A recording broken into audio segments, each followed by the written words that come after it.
صحرا کی تپتی ہوئی ریت پر چلتے ہوئے ہوا میں عجیب سی خاموشی تھی۔ ریت کے ذرات جب ایک دوسرے سے ٹکراتے تو ایسا محسوس ہوتا جیسے وقت اپنی آخری سانسیں لے رہا ہو۔ یہ وہی زمین تھی جہاں ایک ایسی قوم بستی تھی جو طاقتور بھی تھی اور غرور میں ڈوبی ہوئی تھی۔ یہ تھی قوم سمود، جو اپنی طاقت، دولت اور سنگ تراشی کے فن میں بے مثال تھی۔ یہ لوگ پہاڑوں کو تراش کر اپنے لیے عظیم الشان محلات بناتے۔ ان کے مکانات مضبوط اور عالی شان ہوتے۔ ان کے شہر کی خوبصورتی دیکھ کر لوگ حیران رہ جاتے۔ مگر اس قوم کا سب سے بڑا مسئلہ یہ تھا کہ وہ اپنے رب کو بھول چکی تھی۔ وہ پتھروں کے بنائے بتوں کی پوجا کرتی، ان پر قربانیاں چڑھاتی اور اپنی طاقت پر نازاں تھی۔ اسی سرزمین پر اللہ تعالیٰ نے حضرت صالح علیہ السلام کو اپنا نبی بنا کر بھیجا۔ حضرت صالح علیہ السلام نہایت نیک، صادق اور امانت دار تھے۔ قوم سمود کے لوگ انہیں پہلے سے جانتے تھے، کیونکہ آپ علیہ السلام انہی میں پیدا ہوئے تھے۔ جب آپ علیہ السلام نے انہیں اللہ کی طرف بلایا اور کہا، اے میری قوم، اللہ کی عبادت کرو، اس کے سوا تمہارا کوئی معبود نہیں۔ وہی تمہیں رزق دیتا ہے، وہی تمہیں پیدا کرتا ہے اور وہی تمہیں موت دے گا۔ مگر قوم سمود نے اس بات کو سن کر مذاق اڑایا اور انہوں نے کہا، اے صالح، کیا تم چاہتے ہو کہ ہم اپنے باپ دادا کے دین کو چھوڑ دیں؟ ہم نے انہیں ہی اپنا معبود مانتے ہیں۔ حضرت صالح علیہ السلام نے انہیں بار بار نصیحت کی مگر وہ نہ مانے۔ پھر ایک دن انہوں نے چلاکی سے کہا، اے صالح، اگر تم واقعی اللہ کے نبی ہو تو ہمارے سامنے ایک معجزہ پیش کرو۔ یہ سن کر حضرت صلی اللہ علیہ وسلم نے ان سے پوچھا، تم کیسا معجزہ چاہتے ہو؟ انہوں نے غرور سے ہنستے ہوئے کہا،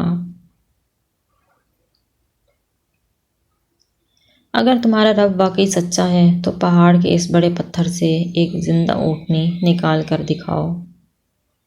یہ ایک ناممکن سی شرط تھی، مگر حضرت صالح علیہ السلام جانتے تھے کہ اللہ ہر چیز پر قادر ہے۔ انہوں نے دعا کی اور پھر سب کی آنکھوں کے سامنے وہ عظیم معجزہ ظاہر ہوا۔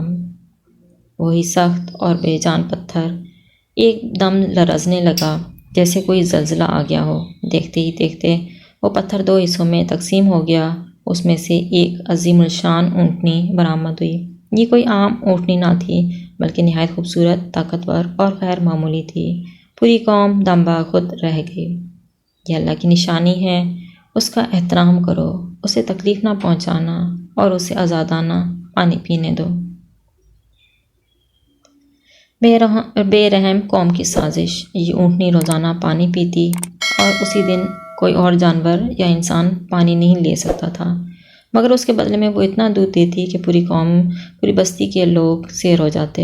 یہ اللہ کی طرف سے ایک امتحان تھا۔ کچھ لوگ ایمان لے آئے مگر زیادہ تر نے اپنے کفر پر اصرار کیا۔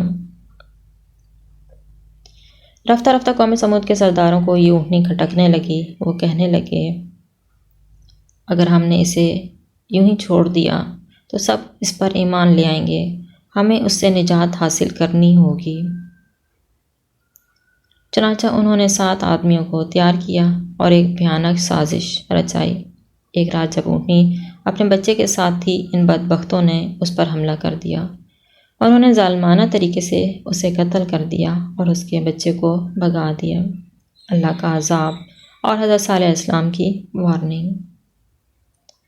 جب حضرت صالح علیہ السلام کو اس ظلم کی خبر ملی تو ان کا دل دہل گیا۔ انہوں نے غمگین ہو کر کہا، اے میری قوم، تم نے اپنے لیے عذاب کو خود بلا لیا۔ اب اللہ کا عذاب 3 دن بعد تم پر نازل ہوگا اور تم ہلاک کر دیے جاؤ گے۔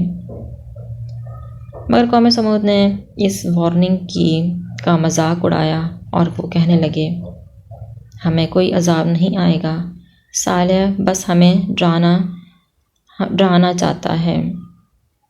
قوم سمود کی ہلاکت۔ پہلے دن ان کے چہرے زرد ہو گئے، دوسرے دن ان کے چہرے سرخ ہو گئے، تیسرے دن ان کے چہرے سیاہ ہو گئے اور وہ شدید خوف میں مبتلا ہو گئے۔ چوتھے دن سورج طلوع ہوتے ہی ایک زوردار چیخ آسمان سے گونجی، زمین لرز اٹھی، پہاڑ کانپنے لگے اور ایک ہی لمحے میں پوری قوم سمود زمین میں ڈھیر ہو گئی۔ ان کے بلند و بالا محلات اور مضبوط گھر انہیں بچا نہ سکے، وہ سب تباہ ہو گئے۔ سبق اور انجام۔ حضرت صالح علیہ السلام نے اپنی قوم کی بربادی دیکھی تو افسوس سے کہا، اے میری قوم، میں نے تمہیں اللہ کا پیغام پہنچایا، تمہیں نصیحت کی، مگر تم نے اپنے رب کی نشانیوں کا انکار کیا، اور آج تمہارا انجام دیکھ لو۔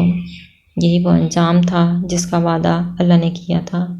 اللہ نے دنیا کو یہ پیغام دیا کہ جو اس کی نافرمانی کرے گا اور اس کے رسولوں کو جھٹلائے گا وہ تباہ کر دیا جائے گا۔